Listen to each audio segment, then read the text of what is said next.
Anong ganap sa mundo ng showbiz? Nakisali na ang pamilya ni Dingdong Dantes at Marian Rivera sa nauusong trend sa TikTok na Just Give Me My Money. Makikisali lang sa trend na to, sino bala goong? Peace, wahahaha. Ayon sa caption ni Marian. Sa naturang video, si Sixto ang unang kumanta ng Just Give Me My Money na sinundan ng kanyang ate Zia at pangatlo si Marian. Tulad ng kalakaran sa nauusong trend, ang pinakahuli ay dededmahin ng grupo. Si Dingdong ang balagoong habang makikita naman ang cute na mga reaksyon ni Zia at Sixto.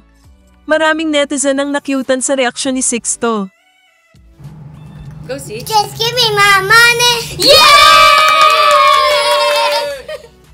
Just give me my money. Yeah! Mommy. Just give me my money. Yeah!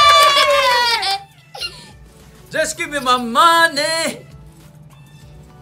But...